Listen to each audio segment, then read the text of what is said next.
The closer you try to get, the more they pull away. So you compromise, minimize, and the only thing that changes is that you have lost yourself.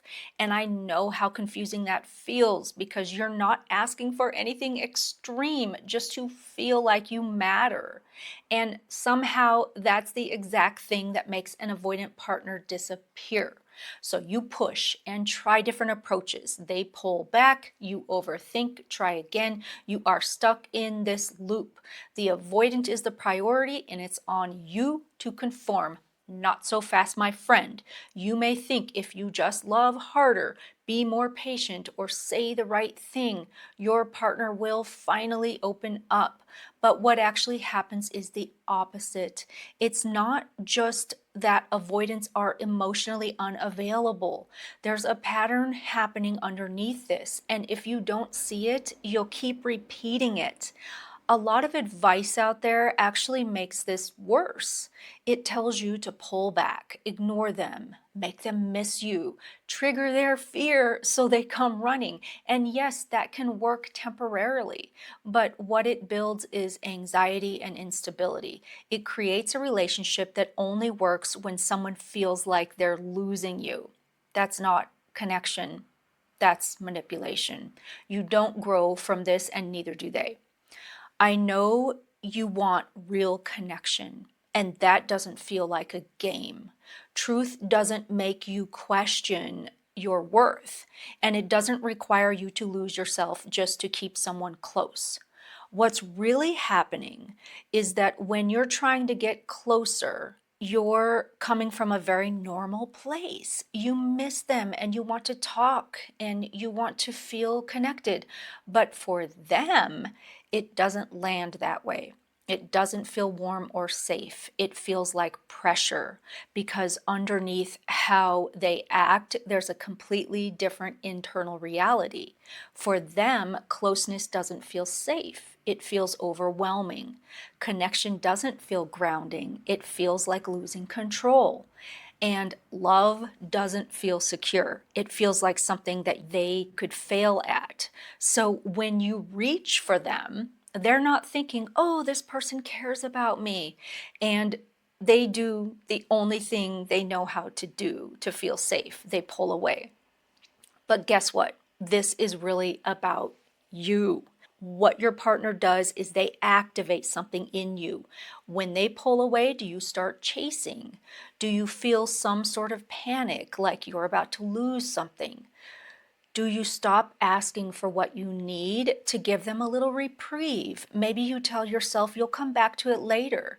Inevitably, this approach will move to maybe I'm too much, or maybe I need to care more. Eventually, you hit a point where you don't even recognize yourself anymore. You're either begging for connection or quietly disappearing just to keep the peace. And neither of those is healthy for you. We are human, so of course we want to look within and see what we can do. But changing yourself and your needs is not that thing. Let's look at this interaction for what it is. It's your pattern meeting theirs, and acknowledging this is where the loop becomes visible. You reach, they retreat. They retreat, you reach harder. Most people, when they feel that distance, make it worse without realizing it. They push harder, saying things like, talk to me, what's wrong? They criticize, saying, you never open up, you don't care. Or they over-explain, trying to get the other person to finally understand. But from the avoidance perspective, that doesn't feel like connection either. It feels like more pressure. So they shut down even more. And now you feel even more alone. Their withdrawal does not automatically mean that they don't care. It means they're overwhelmed. It means something inside them doesn't know how to stay present in closeness. The story you tell yourself in that moment determines a lot.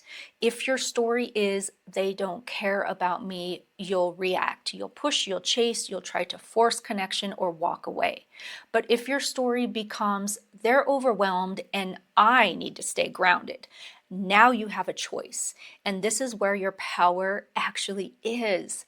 not in controlling them, not in getting the perfect response out of them, but in how you show up next. Before you go to them, you come back to yourself. You notice, I feel anxious, I feel hurt, I feel like I'm being left. And instead of immediately reacting, you hold that.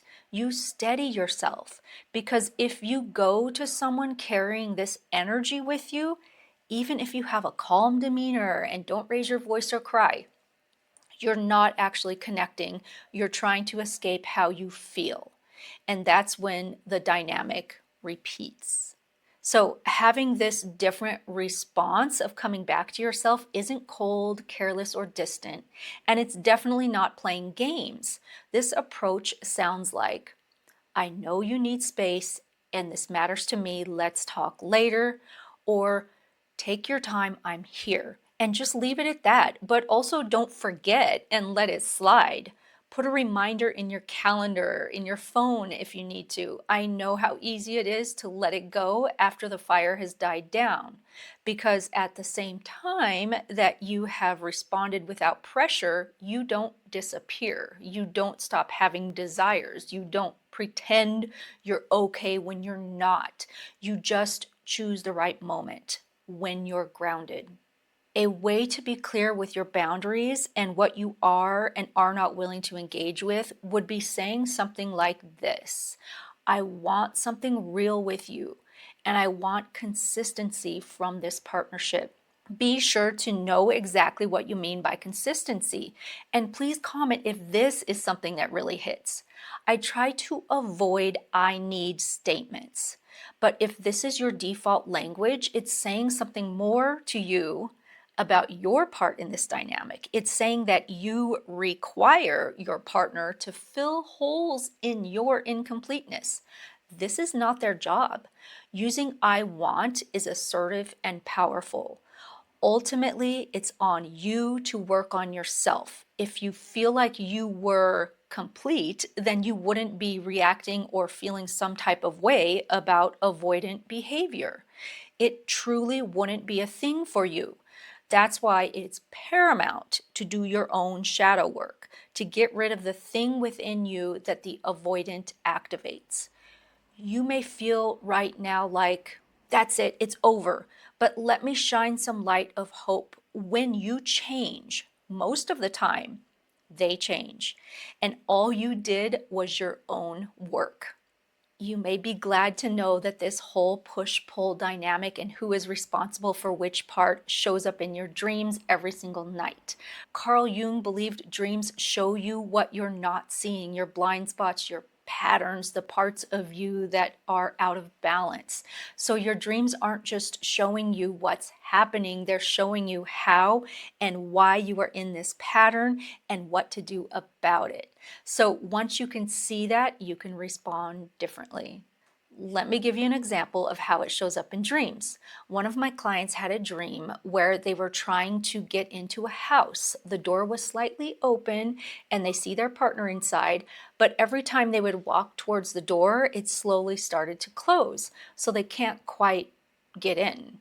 So they start knocking and then knocking louder and then trying to push the door open before it finally shuts completely. Their partner is silent and leaves out the back door. And the dreamer just stays outside hoping the door will open again or thinking of what kind of tool she can use to pry her way in. This dream is showing that dynamic. Approaching the door is, if this is your dream, your desire for connection. That's you wanting closeness, wanting to be let in, wanting to feel something real. And there's nothing wrong with that. But the way the door responds in this dream is just as important. It doesn't slam or lock, it slowly closes. That's the avoidant pattern. Not aggressive rejection, just a quiet, controlled withdrawal. And now look at what you do. You don't pause, you don't step back, you move faster, you push harder, you try to get in before it's too late. That's the exact moment the resistance increases. And that's the loop. The more you push, the more it closes, and the more it closes, the more you push. At the end of the dream, you don't leave, You stay outside the door, waiting and hoping, and even trying to devise a plan to use something to get in. That's your subconscious programming. That's the part that says, if you wait long enough, if you stay there and stop making noise, maybe it will open again. Or if I can just figure out the right combination of words or how to act differently, then we'll be close again. The dream is also showing you what you're not doing. You're not turning around, you're not walking away, you're not choosing yourself. And that's where the dream is actually showing you the options that you're not considering, where you've abandoned or handed over your power. In this dream, breaking the cycle doesn't mean forcing the door open. It means recognizing that pushing isn't working, coercion isn't either, and neither is waiting. It means stepping back, grounding yourself, and choosing a different move entirely. Not from fear, not from panic, but from empowerment. If you want help breaking down your dreams, try it out with me. Grab a completely free discovery session with me. Link is in the comments and description. And if you want more of how to see dreams as empowerment tools, subscribe.